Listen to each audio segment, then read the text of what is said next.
At 6:15 in the morning on November 2nd, 1942, in the last gray minutes before dawn broke over the western desert, the 8.8 centimeter Flak 36 opened fire along the Raman track.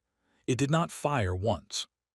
It fired in a long, rippling, disciplined sequence, gun after gun after gun across a frontage of nearly 4,000 meters, from pits dug so deep that the barrels sat almost level with the sand, and every shell that left those tubes was traveling at roughly 800 meters per second. The first Sherman died before its crew understood they were being engaged. The round entered the front plate, passed through the fighting compartment, and the tank stopped where it stood and began to burn from the inside out. Then the next one, then two more, 60 meters apart, struck inside the same handful of seconds by guns that nobody in the advancing squadrons could see, could range, or could reach. Rolling into that fire, at little better than walking pace, across ground as flat and bare as a table, came the 94 running tanks of Brigadier John Curry's 9th Armored Brigade. They were not supposed to be there in daylight. The plan had them crossing the start line at 5:45, moving through the dark behind a creeping barrage that lifted 100 yards every 3 minutes, cutting the Raman track, and holding the hole open long enough for an entire armored corps to pour through behind them. But the Warwickshire Yeomanry had been held up in the approach march, and Curry had postponed the advance 30 minutes to let his regiment sort themselves out. And those 30 minutes cost him everything, because the sun came up in the east, and the 9th Armored Brigade was attacking westward, which meant that every Grant, every Sherman, every thin-skinned crusader in that brigade was now standing in perfect black silhouette against a brightening sky, framed like targets on a range, while the guns waiting for them sat in shadow, below the horizon line, invisible. The brigade had begun its approach march the previous evening at 8 in the evening, from the railway halt at El Alamein, with 132 tanks, 40 Grants, 39 Shermans, 53 Crusaders of 2 different marks. By the time they reached the start line, mechanical failure and mines, and the sheer grinding attrition of a night move through a cleared minefield lane, had reduced them to 94 runners. Curry had already told his superiors what he thought of the task. He had pointed out that his brigade was being asked to attack on too wide a front with no reserves, against a prepared line of anti-tank guns, without infantry, and that 50% losses were the arithmetic of it. The answer came back that Montgomery was prepared to accept 100%. 100%. Total destruction of the brigade if that was the price of the gap. And the men who set that price were not being reckless. They were being precise, because they knew exactly what was dug in on the Raman track, and they had spent 18 months learning what it did to armor, to understand why the British 8th Army was willing to trade an entire armored brigade for 2,000 yards of desert track. You have to understand the weapon that made those 2,000 yards unpassable, and you have to understand that it was never designed to kill tanks at all. The Reaper began as a bureaucratic requirement. In September of 1928, Krupp was informed that the German army wanted a new anti-aircraft gun, and the specification was brutally simple. It had to throw a 10-kilogram projectile at a muzzle velocity of 850 meters per second. It had to traverse a full 360 degrees. It had to elevate from 3 degrees below the horizontal to 85 degrees above it. Germany was still bound by Versailles, still forbidden from developing artillery. So Krupp did what Krupp did and worked through the Swedish firm Bofors, in which it held roughly a third of the shares. The gun that emerged entered production in 1933 as the 8.8 centimeter Flak 18, and it was designed for one purpose: to reach aircraft at altitude, nothing else. But physics does not care about design intent. To hit an aircraft flying at 7,000 meters, a shell has to leave the barrel very fast, and it has to hold that speed against air resistance for a very long way. That is the same problem as punching through steel. It is exactly the same problem. And so a weapon built to hunt bombers arrived on the battlefield, with the ballistics of a tank killer already engineered into it, entirely by accident. The gun sat on a cruciform mount with 4 outriggers, jacked down onto the ground for stability, and that mount is the reason the thing worked. Most heavy anti-aircraft guns of the period could not depress their muzzles below the horizontal.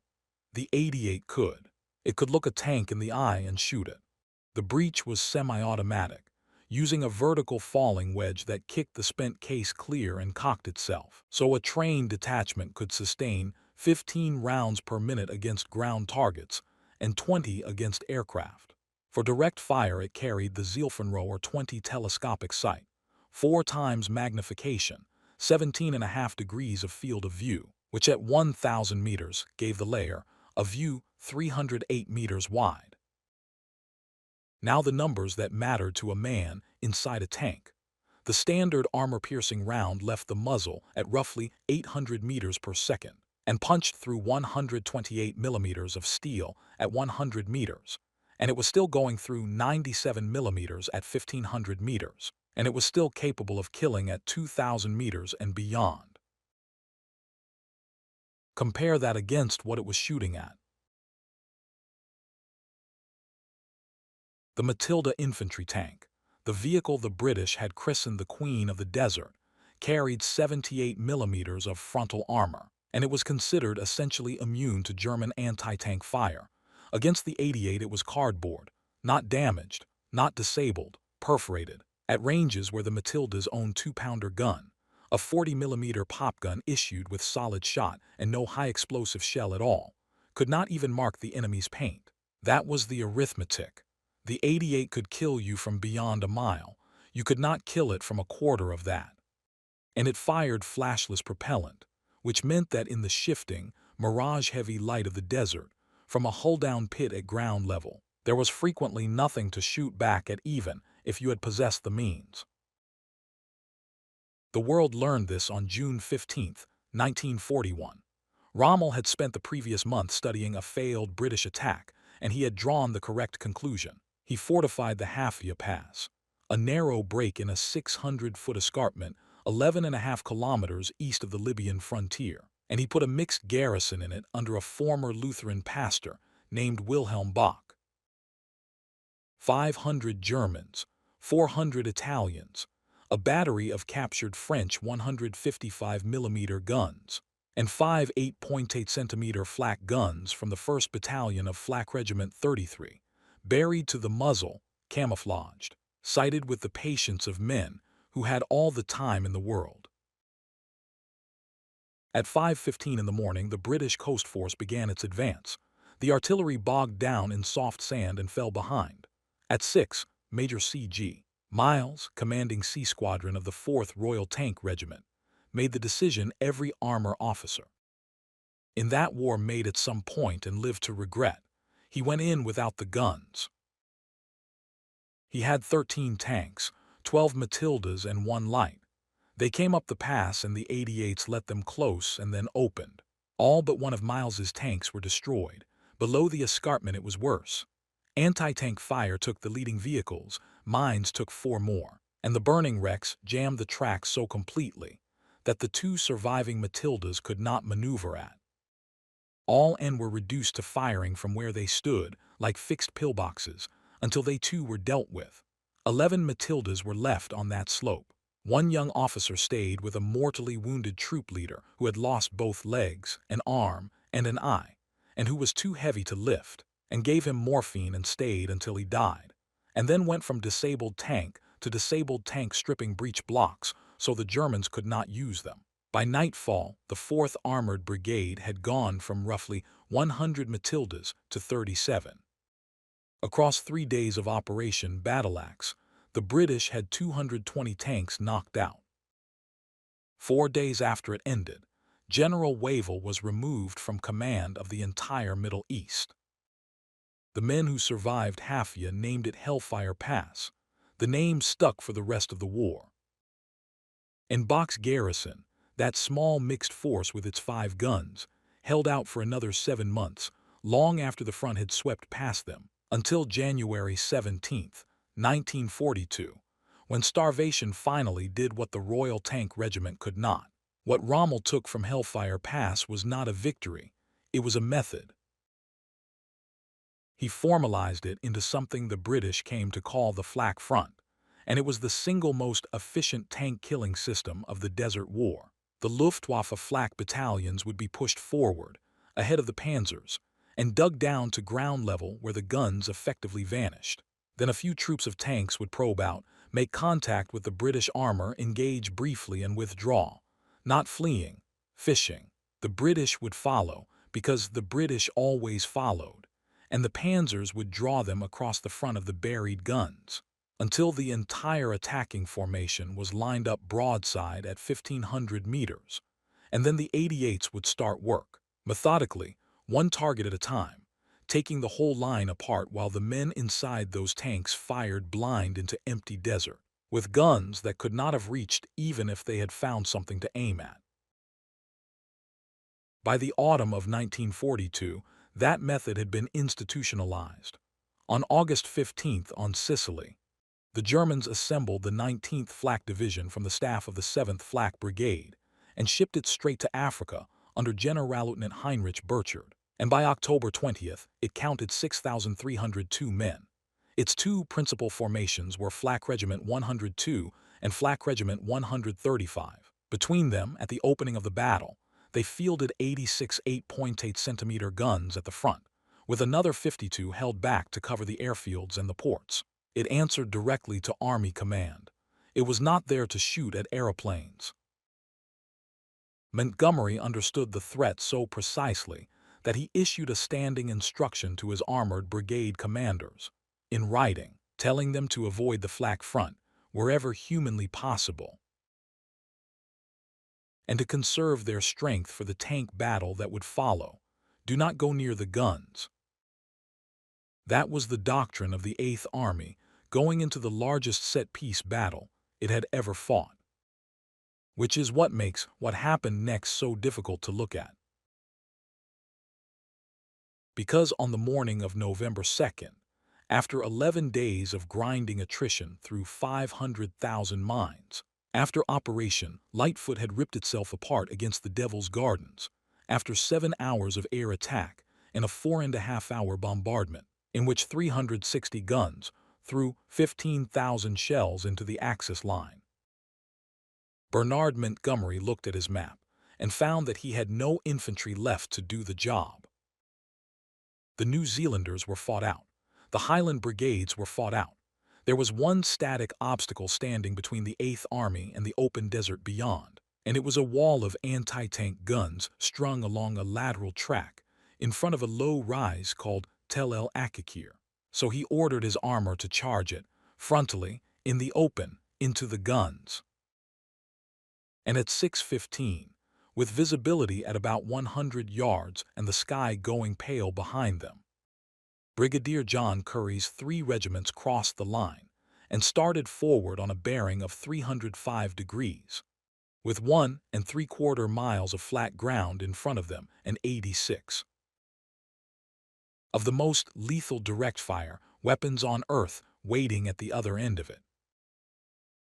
They crossed the start line in 3 groups, north to south, the 3rd King's Own Hussars on the right, the Royal Wiltshire Yeomanry in the center, the Warwickshire Yeomanry on the left, with the anti-tank guns of the 14th Sherwood Foresters trailing behind them in soft-skinned vehicles that would not survive contact with anything at all.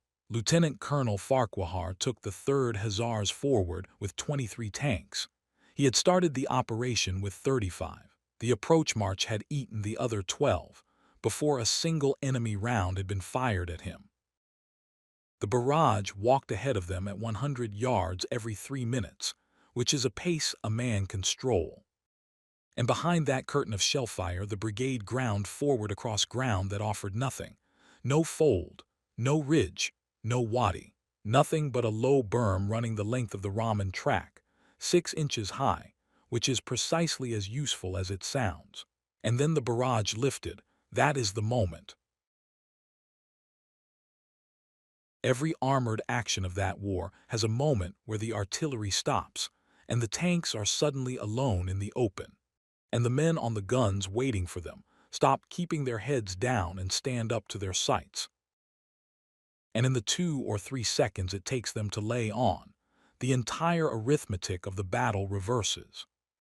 The 88s came up first because they could reach furthest. The barrels tracked out of their pits, level with the earth.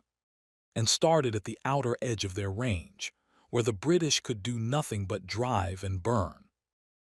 Then, as the survivors closed, the rest of the wall opened. The Italian gunners on the 47mm pieces held their fire with extraordinary discipline and let the British come to point-blank distance before they fired into the flanks of the leading squadrons. Behind them, the heavy anti-aircraft guns of the Littorio Division, 90mm weapons doing exactly the same job as the 88 and doing it nearly as well, joined in from depth. Field artillery came down on the gaps between the tanks to catch the crews as they bailed out. And through all of it, according to the British accounts of that morning, the 88s simply kept firing. They kept firing through 7 separate air attacks. Aircraft came in over those gun pits 7 times. And 7 times the detachments went to ground. And 7 times they came back up to their sights and resumed work on the tanks in front of them. The 9th Armored Brigade reached the track anyway, not all of it, not in order. But elements of all 3 regiments got in among the guns, and what happened in those pits was not a gunnery duel. It was a fight at ranges measured in meters, tanks driving over gun trails, machine gunning crews at contact distance, high explosive fired flat into sandbagged emplacements from 30 meters away.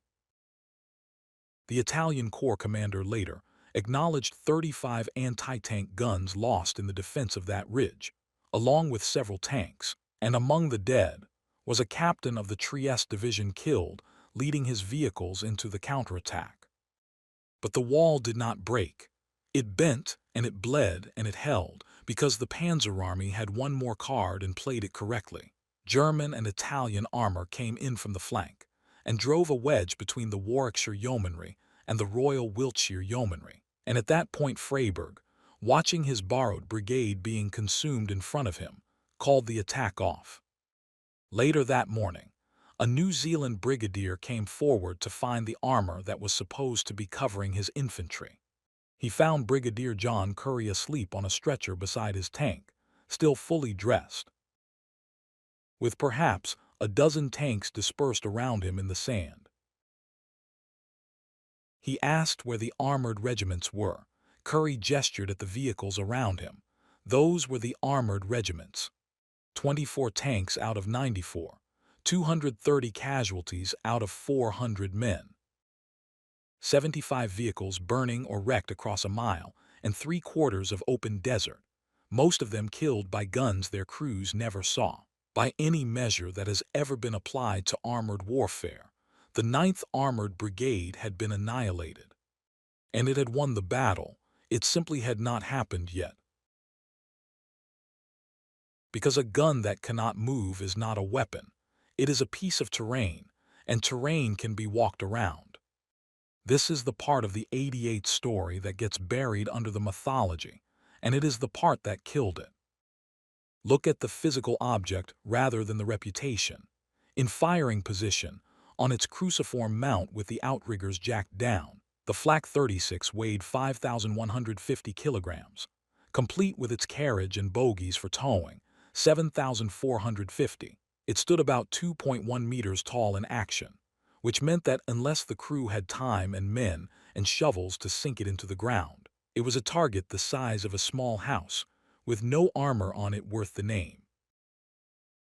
The detachment numbered 11 men, a commander, 2 layers, 2 fuse setters, a loader, 4 ammunition handlers, and the driver of the prime mover. They worked standing up in the open at their sites, and the German accounts of hellfire pass note without comment that when one man fell, another stepped into his place, because there was no other way to keep the gun in action. Now consider what it takes to move that object. The outriggers come up. The gun is raised off its jacks. 2 bogie units are manhandled underneath and pinned. A half-track tractor reverses onto it, and the whole assembly is hooked up. Under fire, at night, in sand, with men dying around the trails, that process takes long enough to lose an argument with almost anything. So the 88 had exactly one tactical mode: Get there first, dig in, stay put, and win. It could not fall back. It could not react. It could not maneuver. Every one of those guns on the ramen track was fixed in place the moment the crew jacked it down, and the only question that mattered was whether the Eighth Army was prepared to pay the entry fee to reach it. Montgomery had answered that question in advance, 100%, while Curry's brigade was dying in front of the guns. The real weapon was coming up the same lanes behind it. The 1st Armored Division came through the gap that morning. With 39 Grants, 113 Shermans, and 119 Crusaders, and it did not have to charge anything. It only had to exist, because the Panzer Army could not permit a British armored division loose west of the ramen track, which meant the panzers had to come out and attack it in daylight over open ground. The flak front only functions when the enemy comes to you. Rommel's guns were now behind an armored battle they could not influence, facing the wrong way, unable to displace, watching the war move past them. The Afrika Korps came anyway because it had no choice. The 15th Panzer Division had 51 running tanks. The 21st Panzer Division had 44, 7 more at Corps headquarters, and somewhere between 15 and 25 with the 90th Light Division. That was the entire German armored strength available to prevent the destruction of an army. They attacked into an armored division supported by field artillery, anti-tank guns, and an air force that owned the sky. And the fighting west of Tel El Akakir on November 2, 1942, consumed roughly 70 German tanks destroyed or damaged in a single day, along with the men who could not be replaced. Colonel Willy Teege, commanding Panzer Regiment 8, was killed. So was Captain Otto Stiefelmeier. Both were Knight's Cross holders. Both were irreplaceable. The Ariete Division, the last intact armored formation the Axis possessed in Africa, was drawn into the grinder piecemeal, a battalion at a time, which is the worst way to spend armor, and the only way that was left. And the 88s kept dying, not to a counterweapon, to arithmetic. The British answer to the Reaper was never a duel. There was no British gun in that battle that could outshoot it, and everyone involved knew it. What the Eighth Army had instead was a Sherman with a 75mm gun that fired a high-explosive shell. And that is a far more important sentence than it looks. The Matildas at Hellfire Pass had died with 2-pounder guns loaded with solid shot, because the British had issued no high-explosive round for the 2-pounder at all. Solid shot against a gun pit does nothing. It punches a hole in a sandbag. Against an 11-man detachment standing in the open, a 75mm high-explosive shell does not need to hit the gun. It needs to land near the gun. It kills the layer, or the loader, or the ammunition handlers, and a Flak 36 with 4 men left on it is scrap metal with a barrel. It was still miserably hard. The high-explosive shell had no tracer in it, so the gunner had to watch where the shot fell to correct, and in a desert boiling with heat haze, that was nearly impossible. The Sherman sights were, by the assessment of the men using them, disappointing for a tank otherwise so good. Crews described armor-piercing shot arriving from left, right, and center, with no clear idea of the source. A Grant burned beside them and blew apart, the hull flattening outward, the turret thrown 50 meters into the air. Nobody in that battle was comfortable, but that is the whole point, and it is why the story does not end with a hero weapon. The 88 was not beaten by a better gun. It was beaten by an opponent that had 1,029 tanks against 547, that had 360 artillery pieces available to throw 15,000 shells into a single 4,000-meter stretch of line, that had an air force flying 7 attacks in a morning across 1 brigade frontage, and that had a commander willing to write off an entire armored brigade as the price of a whole. The Reaper never lost a fight it was allowed to choose. It lost because it stopped being allowed to choose. By the night of November 2nd, General von Thoma reported to Rommel that he would have at most 35 tanks available to fight the following day. and that his artillery and anti-tank weapons, the guns that were the spine of the entire defensive system, had been reduced to one-third of their strength at the start of the battle. Rommel's own account of those days records the guns going out of action faster than they could be replaced, and records without sentiment what that meant. They had been the only weapon he possessed that reliably killed heavy British armor. Without them, the position was not a position. It was a cue. He ordered the withdrawal to Fuca.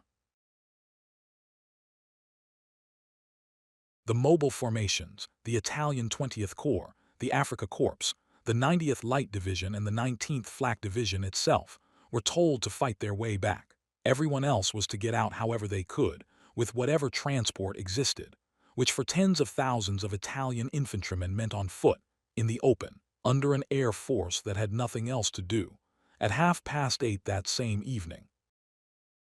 Lumsden concluded that one more push would finish the gun screen, and ordered the 7th Motor Brigade onto the track along a 2-mile front north of Tel El Akakir. The wall was still lethal. On November 3rd, the 5th and 7th Gordon Highlanders went forward with the 8th Royal Tank Regiment behind a heavy barrage onto the same Raman track, and that attack went badly, and men died taking ground that the enemy was already preparing to abandon. At 1:30 on the afternoon of November 3rd, the Axis withdrawal actually began. And then it stopped, because an order arrived from Berlin instructing the Panzer Army to hold its ground and surrender not 1 inch. Hitler reversed himself later and gave Rommel his freedom back, but by then the timing was gone and an orderly retreat had become something else entirely. On November 4th, the 5th Indian Brigade attacked the track 4 miles to the south and took its objective virtually unopposed. At 6:15 that morning, the 154th Brigade attacked Tel El Akakir itself. By the time they moved into the shellfire, there was nothing there. The guns had gone, or been destroyed, or been left where they stood with the breech blocks smashed and the crews walking west. The 8th Army tore a gap 15 miles wide near Tel El Akakir. 10th Corps went through it and smashed the Ariat Division out of existence. The rearguard was covered to the last by the anti-tank battalions and by Flak Division 19, and the British specifically noted their work, because those crews stood and fought and kept the road open for an army that was already broken. And then, sometime on the 4th of November, a single panzer marked the 3rd. Came over the crest of a dune into the middle of the British advance, alone. It was engaged instantly and burst into flames.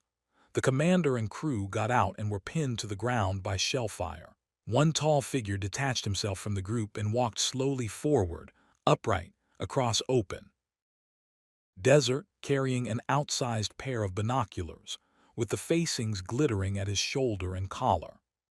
It was General Wilhelm Ritter von Thoma, commander of the Afrika Korps, surrendering in person because there was nothing left of his command to surrender for him. The 19th Flak Division fought its way back along the coast with the rest of the survivors and went on scourging Allied armor for another 6 months. It was still killing tanks in Tunisia in the spring of 1943, and it was still doing it as the last stores burned in Tunis in May, when it was finally destroyed, along with everything else Germany had put into Africa. The gun itself never got worse. That is the strange, cold truth at the center of this. The 8.8mm Flak was as lethal at the end of the war as it had been at Hellfire Pass. By August of 1944, there were 10,704 of them in service. An American tanker who lost 3 tanks to them wrote to the manufacturer after the war in Europe ended and said the thing went through armor like paper, and he was right, and it did, until the very last day. What ended the Reaper's reign in the desert was not a better tank or a cleverer shell.